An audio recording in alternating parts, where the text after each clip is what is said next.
What is up, everybody? Carl O'Connor, aka Buzz Lightyear, back again, working on the Tamiya King Hauler again. And today we're going to be doing part one of step four. Part one, there's step four of this build is it's pretty. There's a lot to it. Let's put it that way. There's a lot of screws. It's basically assembling the cross members and assembling the chassis, the frame rails, and the cross members. So um, there's a lot to it, and didn't want to, kind of want to keep the length of the video down. So I'm breaking this video, step four, into two videos. So basically, for this, you're going to need your front bumper, cross member, your servos in their mount, your three middle cross members, your rear cross member, your two rear suspension plates, and then your rear cross member, and your two frame rails.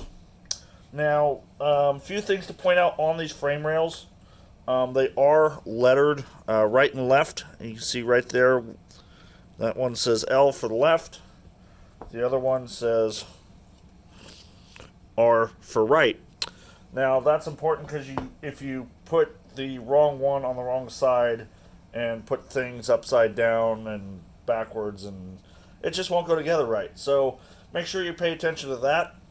Also, the frame rails have a little plastic protective coating on them, and you can just take, it's basically just to keep them from getting scratched up and damaged during shipping.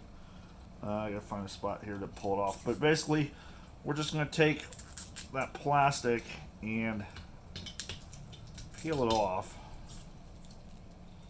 and it peels off really easy, like so. Just throw that over there for now. And we'll do the same thing to the other frame rail. Find a corner to peel it here. And get a hold of it.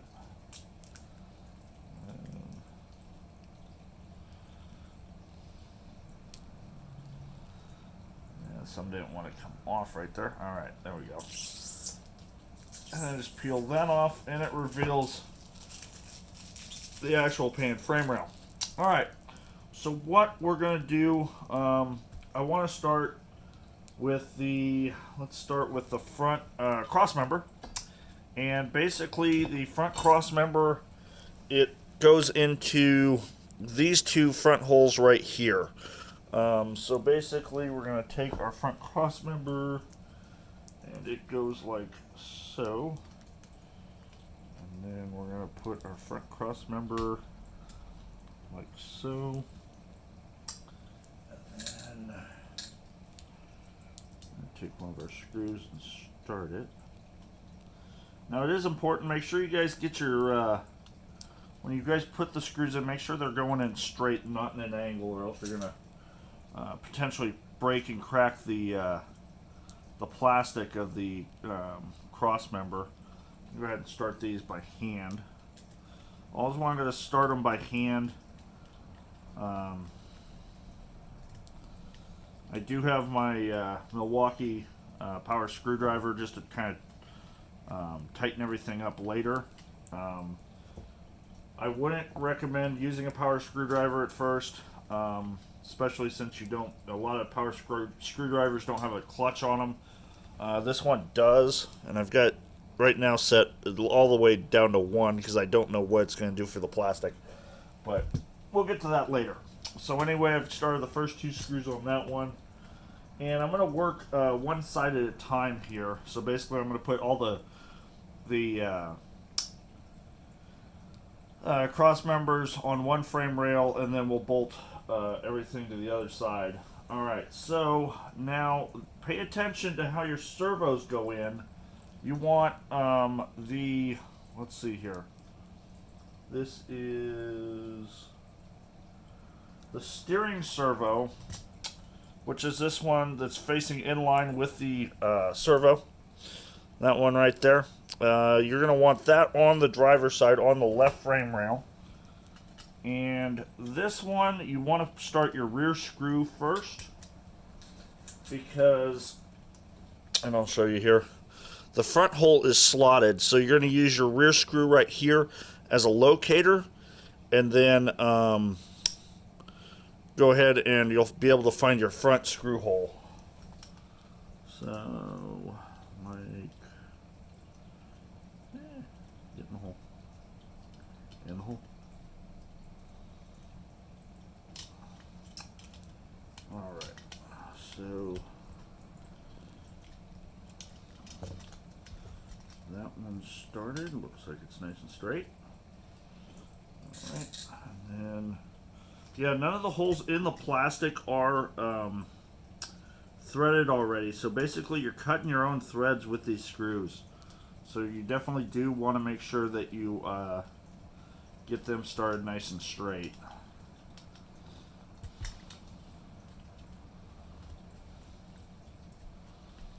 Okay, perfect.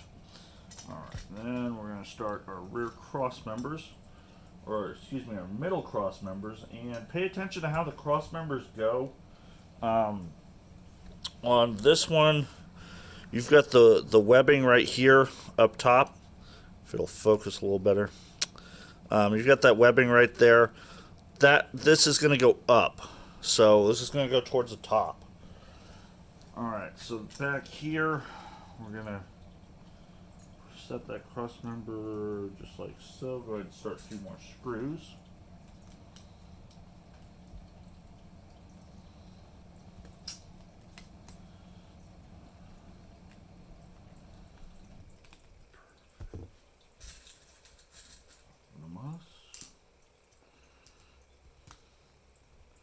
Yeah, so far this build has been fairly straightforward, I have to admit. This is my first semi-truck build, and having a lot of fun with it. So hopefully you guys are having fun watching and aren't laughing too hard at me. And for that comment, you know who you are. Alright, so just going to keep building back. There's two vertical holes in the frame rail, and just keep building your cross members, screwing your cross members to the two vertical holes. And that screw. Okay. Okay.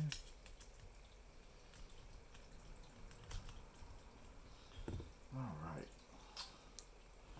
One more cross member here.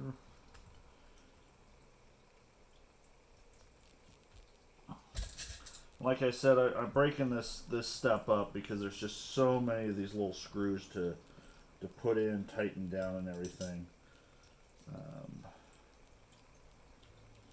Trying to get this done efficiently, but for you guys, but at the same time trying to do it right so I don't screw anything up. Like this screw is trying not to start straight. There it goes. Alright. And the screws into the plastic, you don't need any thread locker because you're going into plastic. If you're going in metal in the metal, I recommend putting some thread locker on it just so the vibration of driving it and everything doesn't vibrate anything loose. But since you're going into plastic, that's not a problem. And there is the three cross members there. Now, the next step's kind of interesting because it's your rear cross member, but also on the outside of the frame, you're going to need one of these suspension links, or excuse me, suspension mounts is what they is. All right, so back here, I'm going to take. So basically, you're going to take and put your cross member, line it up with the holes on the inside, and then put your suspension mount on the outside, and basically start a screw on the two outside holes, and then there's a hole lower in the mount for the lower part. And I'll show you guys that in more detail here in a second.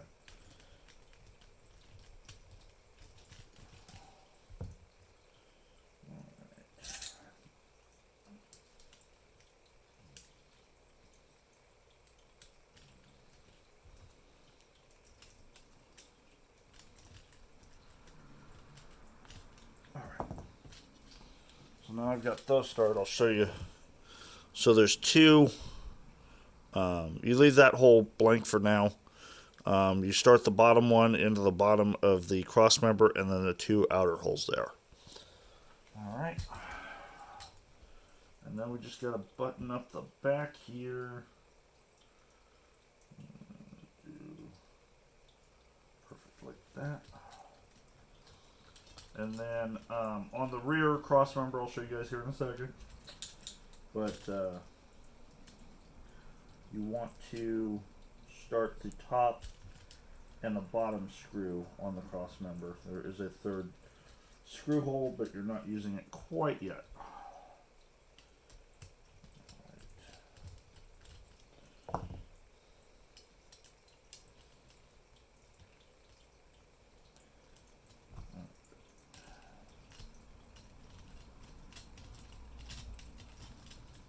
And the screws don't start terribly hard into the plastic, so it's not, you don't need to wrench on them or anything.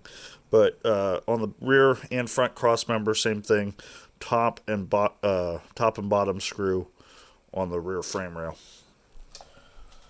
All right, so that's one side done. Now we just got to repeat the other side. So we're gonna just flop it over. Notice I'm leaving everything loose, and make sure you pay attention to which way the other frame rail goes, because like I said, in the front you've got this slot right here for your servo mount. Make sure, and the lettering is also going to be towards the front, so that's how you're going to tell your front from your rear. Yeah, we're just going to go here, kind of lay our frame rail on. Sure it gets into all the cross members here for the most part, even though they're just loose right now. All right.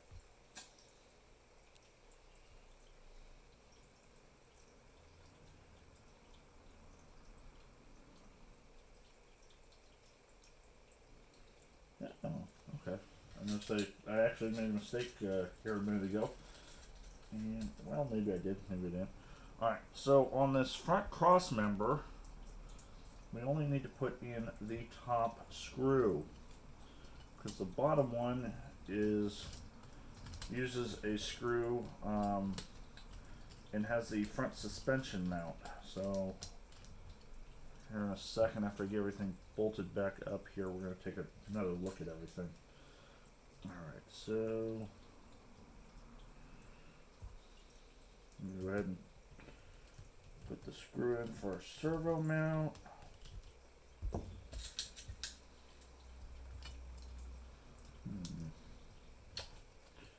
sure everything's lining up here.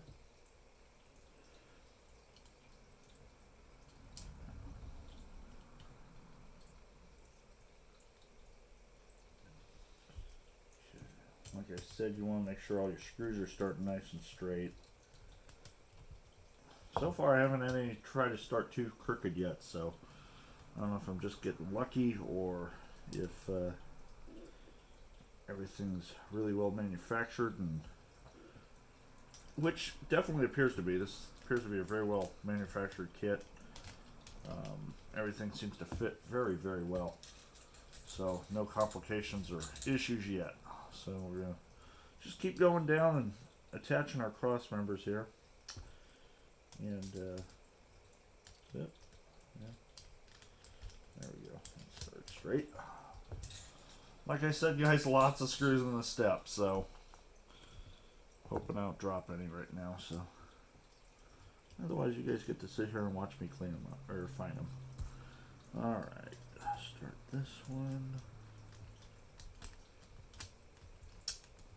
So I'm also kind of curious if anybody's watching this and has built one of these kits before, if they've got any advice for me or tips or tricks or comments on how I'm doing things, good or bad. I don't care. I can take criticism. So, just keep working our way back here. Yeah, I'd love to hear your guys' comments and see what you guys think about how I'm doing, and maybe you've built a King Hauler or Grand Hauler or any of the Tamiya semi trucks, and maybe found a tip or trick, or maybe I'm doing something wrong. But you know, I'd love to hear those comments. So definitely voice your opinions in the comment section below. And I'm just gonna keep. All right, so now I need. Boop, boop, boop, boop, boop, boop. Okay.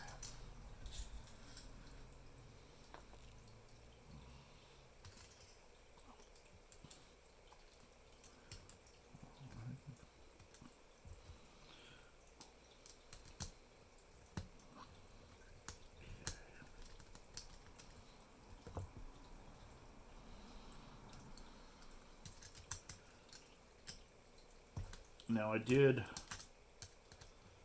kind of prep all the parts for this video and get everything laid out and set aside, and everything counted, all the screws counted out and everything, just so I'm ready, so I'm not sitting here fumbling finding screws and stuff.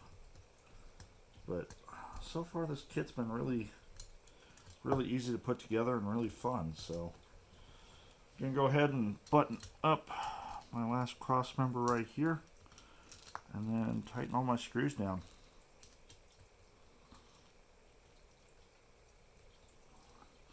Notice I left all the screws loose until I was ready to got all the parts put together and lined up. And that's just, you know, give yourself a little wiggle room in case something's, you know, not going to line up right. You can give yourself a little extra wiggle room to get stuff lined up there. Alright.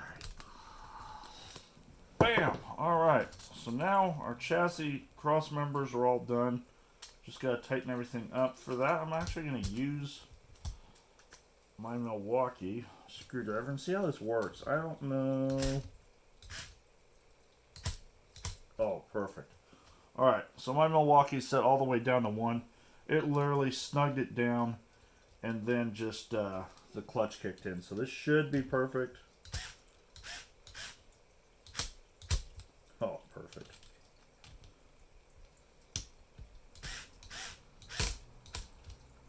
Wow, that's awesome.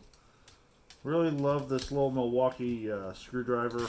It's been great. I've used it the RC track for all my dirt oval cars. It's got a clutch on it, which a lot of some of the other brands don't have. But I find the clutch is really useful when working on some more delicate projects. Maybe something going into carbon fiber or something. But come on, go in. All right. Steps actually going a little quicker than I thought, but when I looked at this step in the instructions, I was a little concerned at how massive it looked, so I figured I'd break it into 2 videos. And I'm just going to keep tightening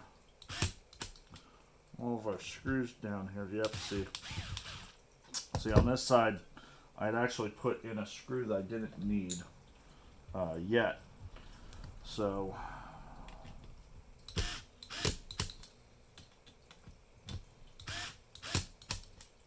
yeah, on the front, you actually don't put in the bottom screw on the front frame rail, because that is where the spring hanger is going to go in the second part of this second part of step 4. Alright, just keep tightening it down. Like I said, make sure you guys, you know, don't over tighten these, you know, because you can crack the plastic. I've got my clutch set, you know, as low as it'll go, and it seems to be just right. So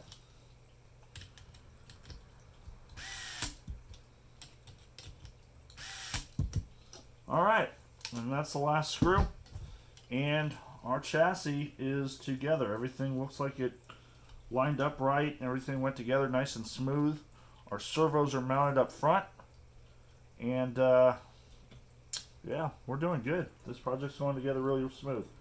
So, guys, if you have any questions, comments, anything like that, go ahead and leave them in the comment section. Thumbs up, likes, all that good stuff. Anyway, thanks for watching the video, and hope you enjoyed it, and we'll see you in the next video, which will be step 4, part 2. Thanks, guys. See ya. Bye.